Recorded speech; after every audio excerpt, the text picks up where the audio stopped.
Half-Shell Oyster House offers happy hour at the bar and throughout the restaurant every day from 3 to 6 p.m. Happy hour includes $2 off all glasses of wine, liquor, martinis, mixed drinks, and draft beer, $2.50 on all domestic bottled beer, and $3.50 on all craft bottled beer. So come on out to Half-Shell Oyster House, located at 115 Lower Park Cove, Suite 105, Flowood, Mississippi 39232, or you can give them a call at 769-257-7586. And hey, tell them Sonia sent you. She say sports. She say sports. She say sports. She say sports.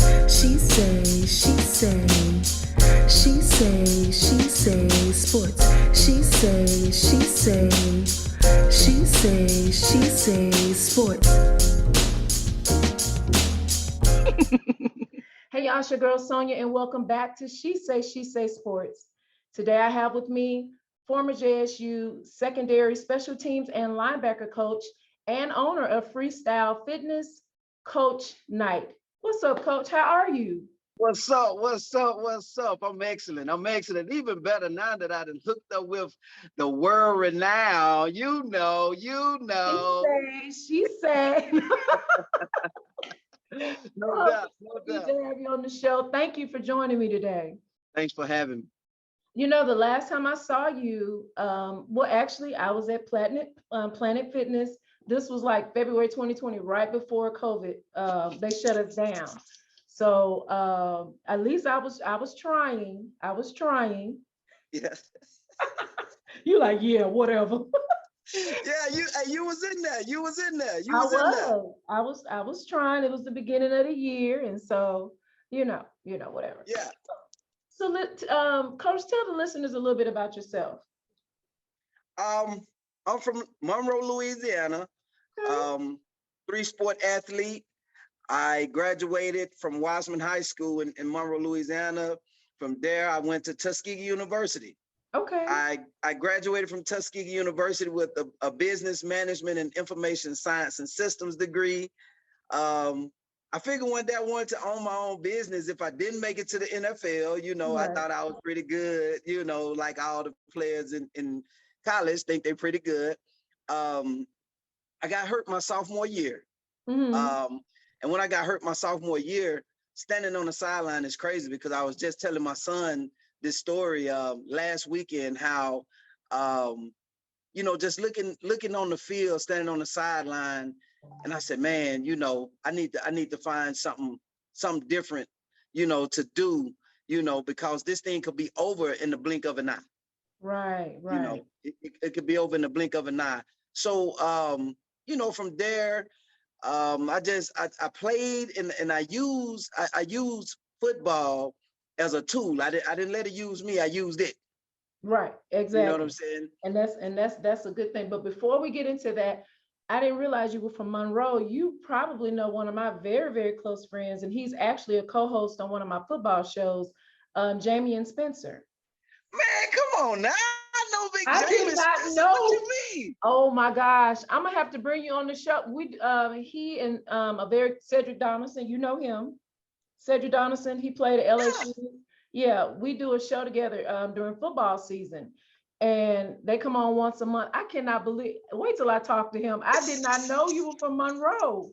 Yeah. I know Big Jamie Spencer. Went to Notre Dame. I'm gonna tell you now. Yep. Oh my goodness, Jamie Spencer was a dog. I know he sent me footage of him. I was like, who is this guy? Yeah. I mean, was a beast. He was really, really good. Yeah. Yes. He was Yes. very knowledgeable of the game. I totally enjoy our shows. We have so much fun. But he's been threatening to bring some of his friends from his high school. He gonna have to bring you because Seb was gonna bring some guys from Provine that played with him. Oh my goodness! You older than Jay or younger, or were y'all? I'm younger. I was behind Jay probably a year. Okay, so but y'all did play against each other. Yeah. Oh, y'all got to do the show. Oh yeah, this is gonna be fun. Yeah, no doubt. Unbelievable. So, Coach, when did your love for sports begin? My love for sports began. I was probably 6th grade. Sixth Okay. grade. But the crazy thing about it is I wasn't able to play Little League football because my mom couldn't afford, to get the cleats and do all that type of stuff. Yeah. So the only thing I could do is just watch those guys play. And only thing in my head was just when I make it to 7th grade, I'll be able to play for, middle school. And, when that time came, I mean, I just made the best of it. I was raised by my aunt. My aunt, she had 5 kids, and it's just crazy how my aunt was everything to me. Wow. She was everything, and I didn't have no differences or nothing with my mom. It was just my aunt had boys, and we all played. And back in the days, how we stay outside till the lights come on, and then a little bit later, so all the guys was outside. So I just stayed with my aunt, and it meshed because we played football in the street, basketball in the backyard.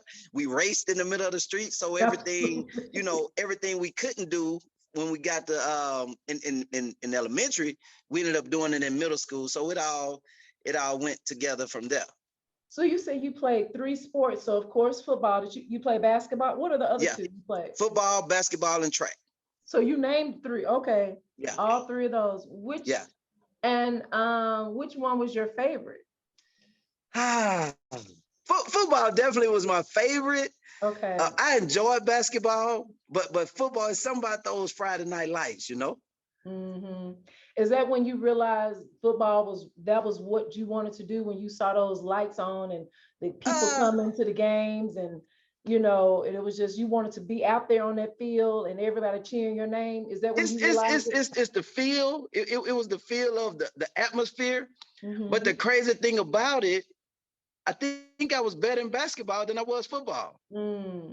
And when I made it to college, how they have the intramural basketball teams and stuff like that. And I put a team together. We was called the Rose City Soldiers.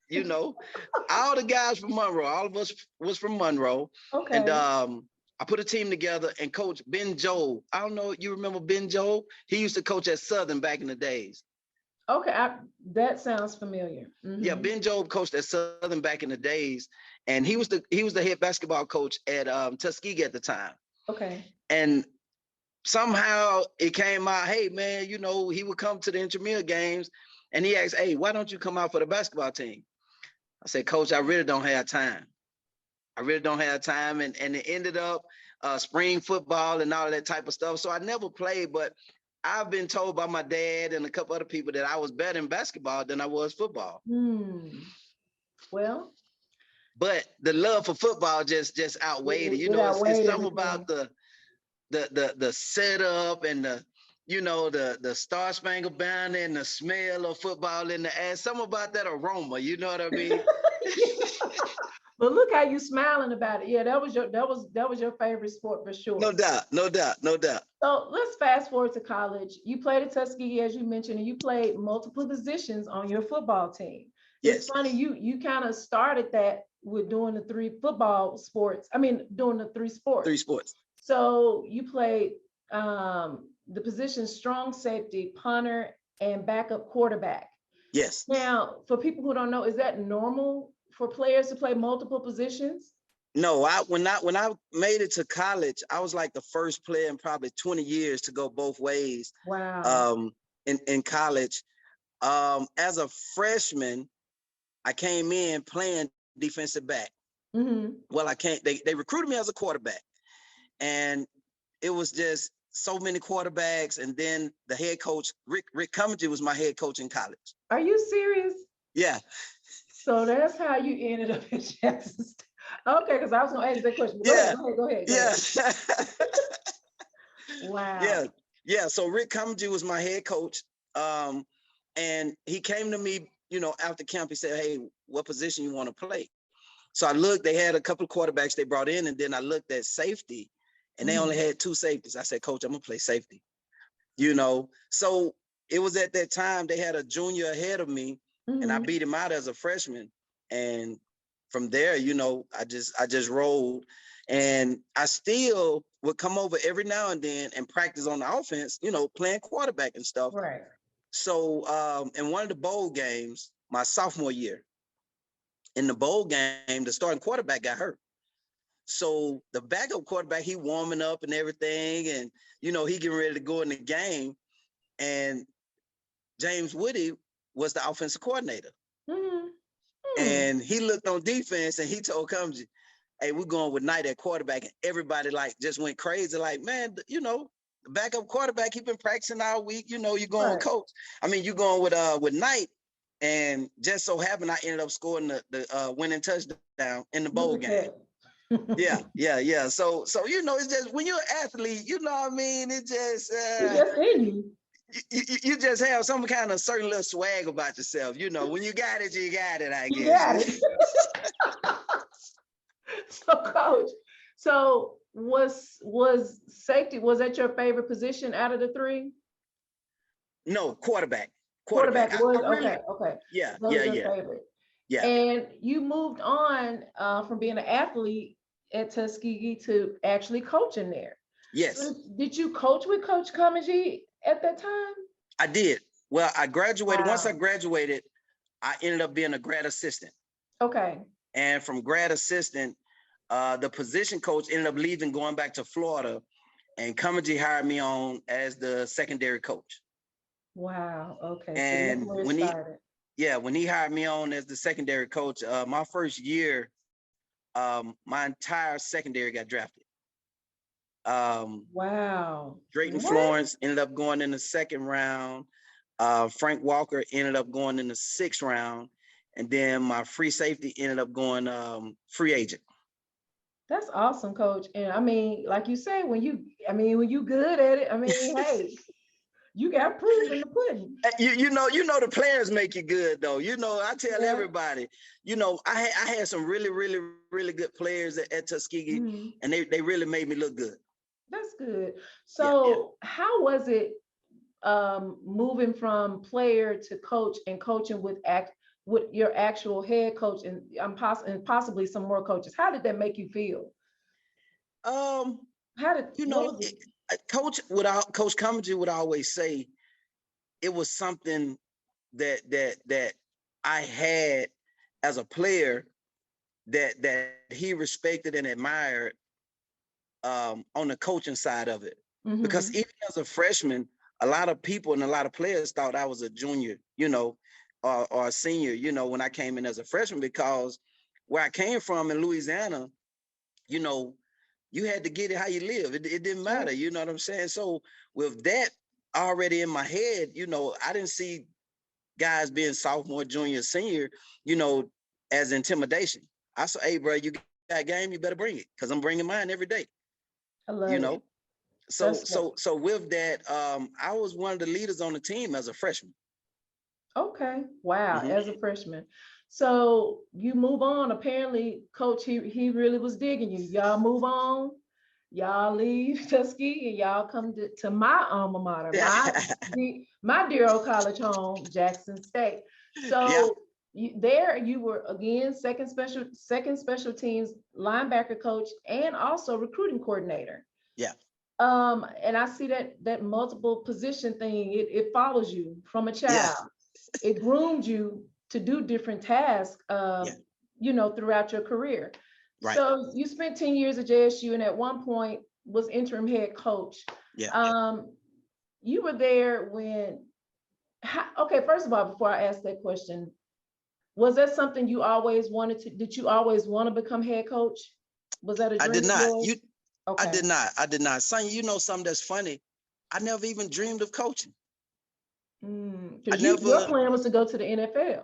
Exactly. Go to the NFL or do something in business or something like that.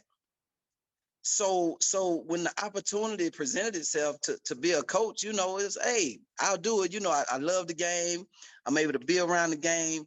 And to me, I saw an opportunity to help some guys to get better at doing something that, they love to do. Mm-hmm. Being somebody that they can look up to. And, I came from the bottom. Yeah. You know what I mean? So me Yeah. coming from the bottom and being able to taste victory, I can help somebody. Exactly. And that felt You know, good. Yeah. and being able to help young boys matriculate and turn to young men, that was everything to me. Mm-hmm. That's awesome. So, speaking of that, you were at Jackson State when we won our last SWAC championship before we won the one in the Sanders era. Right. Tell me about how special that time was for the players and the university. How special was that moment for you guys? Oh, I mean, you can't really describe it. It was like a breath of fresh air. You know, we get there and all we hear about Jackson State, you know, hey, you in the Mecca, you know, this and that. And there's a certain aura you have to carry when you're talking about the Jackson State. You better, I be trying to tell them. And look, I'm gonna tell you something, and this the honest to goodness, this the truth. Sometimes during the game, I would catch myself in awe, looking up at the jumbotron and seeing all these people, you know, with them pom-poms, look, with right here.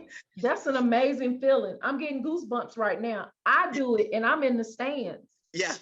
I agree with you, Coach. It's, you know, it's something it's something you can't describe. And then for us to, you know, Jackson State they have been losing in our first year. I think we went 6-5 our first year. You know, we was winning.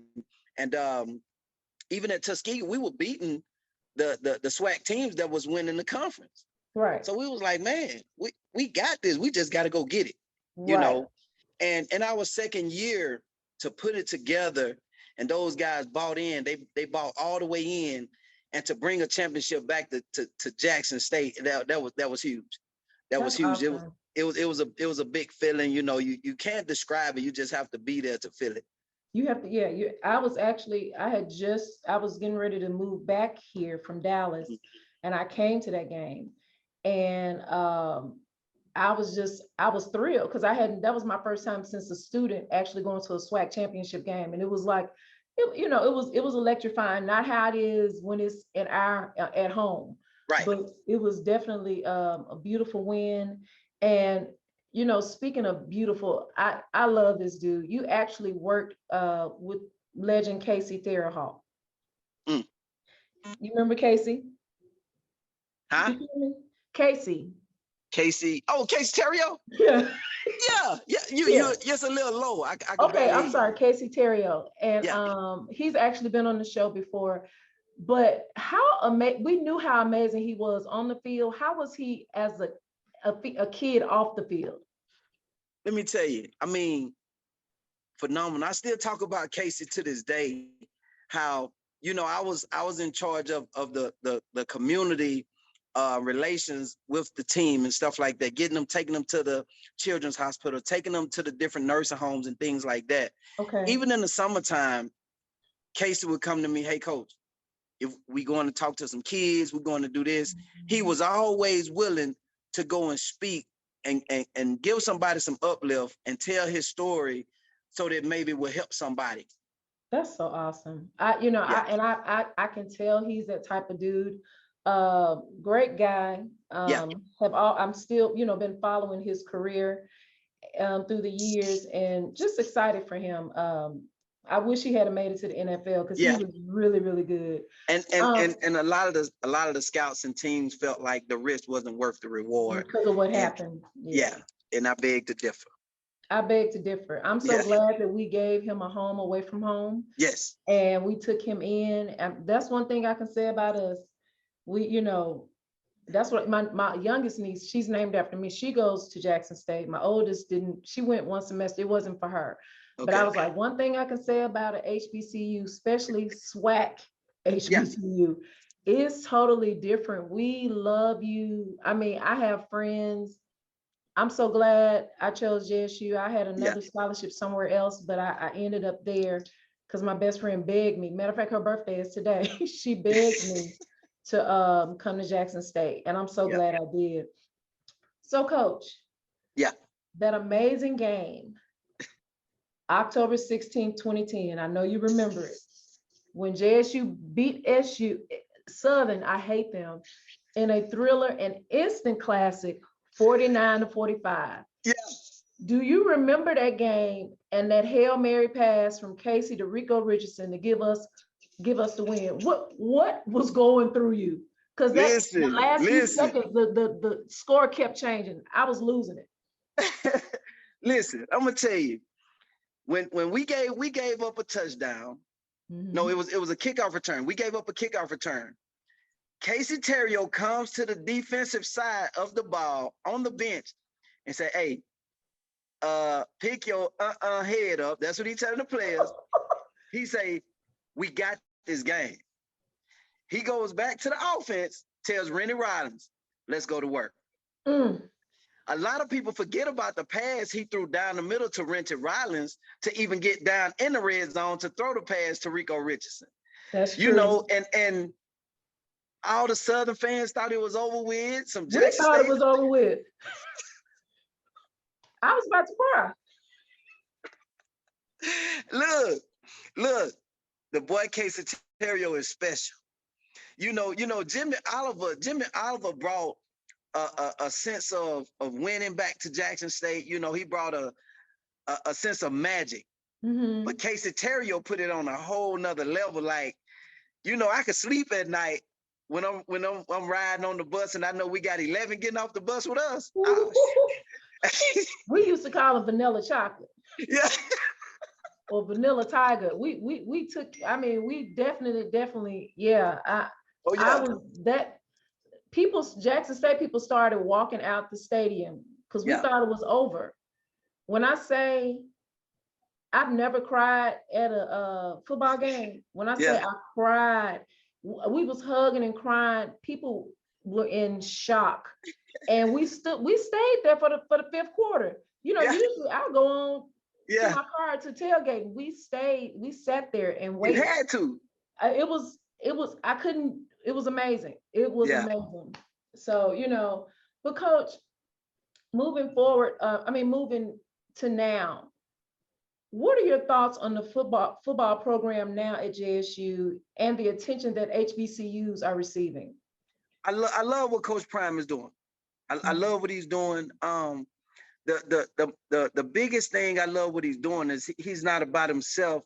He's looking to help Alcorn. He's looking to help Mississippi Valley. Yeah. You know, he's not being selfish.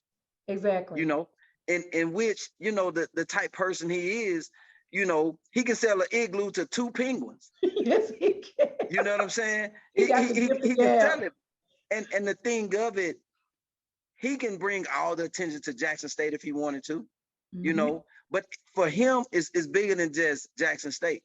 That's right. You know, he said this HBCU thing, you know, hey, we got to shine the light back on the HBCUs and back on the SWAC, because for years the SWAC was that deal. You know, and a lot of people don't really realize that. And I'm like, we was the deal back in the 70s and the 80s. Yeah. And you know, you're right. Yeah. So that's the thing. And for him, he understands, he gets it. He gets it. So to say he's just bringing light on the HBCU for guys to do big things. Nah, you know, HBCUs was doing it way back in the days. You know what I mean? Right. So it's our turn again now. It's our turn again. Yeah. And because of the influence that he has, it's taking it to another level. Yes. Which is time for that. And that's what I'm truly, truly thankful for that. I really, really am. So Coach, let's move on to your Freestyle Fitness. I said it wrong earlier, didn't I? Freestyle Fitness, my apologies. Which specializes in individualized fitness and nutritional plans for people and also specialized training. How did you get into training and nutrition? Well, you know, even when I was coaching, in the off season, I would train my guys. I would get them ready for the combine. I would get them ready, you know, for spring ball, special individual positions and stuff like that. I would always work with them. And then in the summertime, you know, I would train, you know, some people in the community. They would come out and I would train them and stuff like that, because I always wanted to work out. You know, I always told told myself I wanted to stay ahead of the posse. I You love it. know, so I would train, and then it's crazy because before I left Tuskegee, me and a guy that's from Tuskegee, we started a boot camp. Okay. And yeah, the city of Tuskegee did not have one gym that was for the community. Really? Oh, Yeah, for the community. Okay. yeah, in the community. So what we did, we started a boot camp at Tuskegee, in one of the gyms, and it was free, and everybody could come and work out because we said, man, if we want to get healthy, what are we doing? Are we part of the solution, or are we gonna be part of the problem? Right. So we started it, and then I ended up leaving, coming to Jackson State. Mhm. And the other guy that started with me, he ended up finding out he had stage 4 cancer when I left. Oh And no. yeah, he ended up passing. Mhm. And for me, I promised myself that I was gonna keep it going.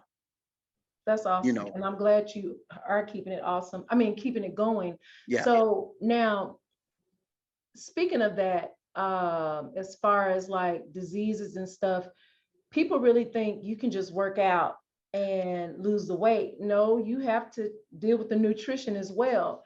So how important is nutrition when you are trying to lose weight, tone, or just get healthy? Oh, nutrition is 85% of the entire workout, Mhm. because you can work out all day, and if your nutrition ain't right, you're doing it all for nothing. Trust me, I'm a witness. If you still eating pizzas, hamburgers, and I'm talking about on a regular basis, you can't eat that stuff every day. Carbs, all these carbs, a Yeah. little salad, and then work out for an hour and be like, girl, I worked out. But you still, but see, that's what you get. People, they go in the gym, take pictures, do the TikToks and all that. yeah. Oh, I done worked out. Well, take a TikTok of that Coke you got in the Okay. car when you Can I got see back that? in the Can I car. see that Coke? Can I see that pizza? That whole pizza you eating by yourself. That's what I want to see. Right. So, But when I got out of coaching and just made my mind up, I took a leap of faith and said, man, I'm gonna start my own fitness business. A lot of the coaches that's my partners that's coaching now, they're like, man, you doing what? I said, yeah, man, I'm about to go into coaching. Training full time. mhm. And they said, bro, you tripping? You know, um, I've always been told, your gift will make room for you. That's right. You know, only thing you got to do is have faith and believe in you. Because a lot of times, when you tell people your dreams and your aspirations, they're gonna look at you crazy. But if you believe in you, That's that's right. all it takes. That's all it takes. And I took that leap of faith and just trusted in God. I put it in God's hand, and man, everything else took care of itself. I mean, getting certified and logos and Mhm. trademark and license, all that stuff that would normally take somebody 2 years to get done. I got it done in probably 6 or 7 months. And Wow. that was my sign saying, man, I'm doing what I'm supposed to be doing, my purpose. So, and exactly. And that's, whenever, even with this show, it hadn't, I'm believing God for syndication, Yeah. and it's coming. Yeah. But when I tell people, I'm like, I was scared. And if he gives you the vision, Yeah. he'll give you the provision. Oh So yeah. everything that happened 6 or 7 months, it happened because he gave you that vision. Oh yeah. You didn't come up with that. At He all. gave it to you. At all. He gave At it to all. you. So, And I'm gonna tell you something that's crazy. From the boot camp that I used to do at the church. mhm, Um, Erica Barber made me a commercial probably 2 years before I stopped coaching. When she made it, I was like, man, what am I gonna do with this? Like, it's super nice, but what am I gonna do mm, with it? And when I started training full time, that was who I was. I was like, man, God, you're so amazing. Like, it's crazy how, you know what I mean, the things that we can't think of or fathom or can't even see. right. He done already placed it there and already prepared that thing. You know what I mean? So the more I looked at it, the more I did it, the better I felt. I was like, man, I could have been coaching. I could move my Mhm, family here, move my family there. But I stayed and I sacrificed some things and mhm. just locked in on what I believed in and just roll with it. And I'm so glad you did. Yeah, I've actually worked out with Coach before. Oh God. Uh, but at the church, it's a movement now. Are y'all not doing it at the church anymore because COVID? Because COVID Right, came. right, right, right. Okay. When COVID hit, we shut it down. I have my own facility now in Ridgeland. Yeah, yeah, Really? yeah. I have my own facility now. Yeah. So, you know, I have a lot of people that was in the boot camp at the church. They'll Mhm. come by, you know, a lot of my clients and stuff like that. But yeah, so it was That's good, during Coach. COVID, it was a blessing. It was a blessing. You know, and it's y'all. I mean, when I say he's really really good, and he's patient and he's encouraging. Now, I haven't come back because no, I haven't come back because the last time I worked out with y'all and I played kickball, I had a meniscus tear. Oh my. I've never dealt with. I'm not an athlete. I've never, but I love kickball. Right. I actually started the Jackson League Okay. kickball league in 2012. Okay. So, but I was younger and thinner. So, but all the doctor told me was, you can walk, but you need to lose some weight. It was too much weight on Yeah. my knees. And Yeah. you don't want to hear that, but it's the truth. And then Yeah. COVID came, I gained more weight. So praise the Lord, I've lost 20 pounds Oh, this year. that's what's I'm up. working and I'm Congrats. coming back, but right now I'm just doing the eating part of it. Yeah. I'm doing the eating part of it. Just Okay. because like you said, it's 85%. Oh yeah. In the 85% of kitchen. eating, nutrition. In the Yeah. kitchen. And speaking of that, aren't you a part of a community garden in the area? I think a community garden. I remember you was. Yes. In Madison, yeah, we have a farm, cotton farm. Okay. Yeah. And it's and tell the listeners a little bit about that. Cotton farms where, from the field to the fork is our slogan, from the field to the I fork. love it. Meeting the healthy needs for healthy living. I love it. And we grow fresh fruit, tomatoes, squash, zucchini, peaches, strawberries, greens, sweet potatoes, and everything is fresh. Like I said, when I got certified in nutrition, started training, I said, man, if I'm gonna talk about it, I might as well go all the way with it. So just being a part of the farm and stuff like that, and learning how to grow fresh vegetables, and that's awesome. Being able to fend and feed my family just off the land. That's true. And we that's really about to get to that very point important again. to me. We really about to get to that point again. I'm sorry to cut you off. Oh, you good. It's just it's exciting to see when you plant seeds and transplant, the plants and stuff, and you treating them and they growing and producing this. It's exciting. It's exciting. Seed time and harvest. That's it. That's it. Seed time and harvest. So, and is that a Black-owned garden? Yes. It's owned by the Cottons. Robert Cotton, Reverend Cotton, out in Madison. The Cottons in Madison. Great family. They took me in when I first got here, and it's been nothing but family ever since. That is awesome. Yeah. So Coach, what do most of your clients come to you for help with? Different things. I like to think of myself as a one-stop shop. Life coach, therapy, rehab, weight loss, weight gain. Like I tell them, you leave the thinking outside the door. Let me think and you do some reacting.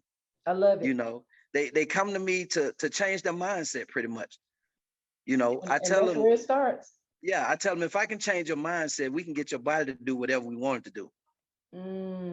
So the most I try to do is have conversation, change their mindset. And once I learn who you are, I learn your body, you can come through the door and hadn't said a word, and I can feel you and say, hey, what's going on today? Yeah. Let's talk about it before we even get to the working out, because I need to get whatever's on your mind, I need to get it off so we can get our reps. Yeah. I love that. And that's the encouraging part, guys. I'm telling you, I did a 5K, 3K, yeah, 5K I did with y'all. Yeah. And I've done them before. But because of the weight gain, I was slowed down a little, and he continued to encourage me. And I think I was probably next to the last person to come in, but I finished. You finished. So Yeah. that's all Yeah. that's all that matters. So he is Right. very, very encouraging. You guys you're gonna give that information out at the end so Okay. people can check you out. Right. And what age groups do you train? I train from 35 on all the way up. My oldest client is 73. Wow. Yeah. That's awesome. Yeah. I didn't dealt with all types. I done had clients, you know, with all kind of ailments, blood pressure, diabetes. I done dealt with stroke patients. You know, my mom had 6 strokes before. 6 strokes, and she's still blessed to be walking and being drive and talk and all that stuff. And you know, I did her therapy. You know, so it's crazy, like we say, how God worked. You know, I did my mom's therapy while I was coaching, and now, you know, I understand the situation of it. So now I'm able to help others, you know, in the midst of all that. Yeah. And that's how it became a passion for you, because you was making sure mama was gonna stay here. I love it. Exactly. I love it. So do you still train athletes now? Yes, I do. And I train my son actually. He's getting ready to go to East Mississippi football and track. I train a lot of the high school athletes, some college, and few pro. That's awesome. Few pro athletes. Yeah. That's awesome, Coach. What is the most rewarding part of your job? The most rewarding part of my job is when I can see my clients with a smile on their face because they have achieved goals, and not in the weight loss goals, but goals in life where they thought that they would never be thinking about eating healthy, where they never thought that they could fit in a pair of jeans that they wore 5 years ago, or, you know, they put on that dress, or my guys put on that suit, you know, that they like, man, I would never thought I'd be able to get in this. But then I have clients who come to me that say, man, my A1C, you know, went from 13 to 5.7, or I'm not taking blood pressure pills no more. I'm, you know, cholesterol is down. So that's the most rewarding part for me, you know? Yeah, that's awesome, Coach. Yeah. That's awesome. And I'm going to get that information later. But before we go, I play this game called You Can Get With This or You Can Get With That. And what that is, it's a way of the listeners and myself to get to know the guests better. Okay. I'll ask you a few questions and you choose the one that best fits you, okay? Okay. Do you prefer cake or pie? Cake. What's your favorite cake? Red velvet. Red velvet. Rich friend or loyal friend? Loyal. Loyal, yeah. You work hard or you play hard? A little mixture of both? Yeah, a little bit of both, yeah. I work hard to play harder. That's right, exactly. Yeah. You prefer a couch or a recliner? I prefer a couch so I can sit upright. Ooh, child, that recliner, I got one at the end of the year. Hey, that recliner don't stand a chance with me because I'm going to sleep. I mean, knocked out. I'm like, what happened? I'm watching something and I'm gone. It's a wrap. Right. Do you prefer driving a car or a truck? Truck. What kind? 1500 GMC. That's a big truck. Yeah, big boy. Ooh, that's a big truck. Meat or veggies? Veggies. Veggies. What's your favorite vegetables? My favorite vegetables are cucumbers, tomatoes, greens. Greens. Ooh, I gotta come over there and get some hot collard greens. I love. Come on, get some of them good collards, girl. Ooh, I love collard greens. Oh my gosh. You're a country girl. Yes, I am. Very country. Would you prefer international vacation or a new 80-inch TV? Oh, international vacation. Very proud of you. I thought you was gonna say the TV so you can watch sports. No, not at all. I already got one. No, I'm all about making memories. That's right, me too. Yeah. Movie at home or movie in the theater? At home. At home? Yeah. Okay. Card games or board games? Card. Which one your favorite? Uno. You want to do it? Let's do it. What's up? Oh, you know nothing about my Uno game now. Maybe. Okay. All right. I've been Uno champ for years. Set it up. Set it up. Set it up. Okay, let's do it then. Now, Set do it you up. play I'm with it. do you play with the new rules and all that bull crap? Because I don't like. Oh, nah, I'm straight old school. I'm old school. Okay, well, we can do this because if you be doing that stupid stuff, I'm flipping tables. Yeah, come on with it. So, last one, Kendrick Lamar or J. Cole? Kendrick Lamar. Have you that new album? Yeah. Kendrick Lamar, he deep. I like him. I like him. You have to be deep. I love. You have to be on something to appreciate Kendrick Lamar. Yeah, I love Kendrick. That's my guy. Oh yeah. So, Coach, it has been a pleasure having you on the show. Thank you so much for joining me today. Please tell the listeners how they can follow you on social media, as well as information about Freestyle Fitness and Cotton Farms.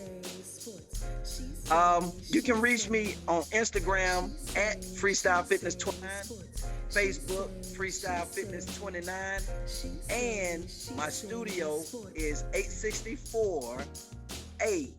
That's Avery Boulevard. That's Ridgeland, Mississippi. It's next to, I know everybody know where Little Tokyo Hibachi Grill is. So 3 doors down from Little Tokyo Hibachi. That's one of my favorite foods. Yeah. Oh. I ain't messing with it right now, though. I ain't messing with it. Right. Okay. Is that it? I'm sorry. Was that all? Was that everything? That's it. That's it. Okay. That's it. I'm sorry. And guys, you can follow me at She Say Sports on Facebook, She Say Sports 23 on Instagram, at She Say 23 on Twitter, and please subscribe to our YouTube page, She Say Sports. Well, until next time, this is Sonia with She Say Sports. Bye, Coach. Bye. Take care. Thanks for having me.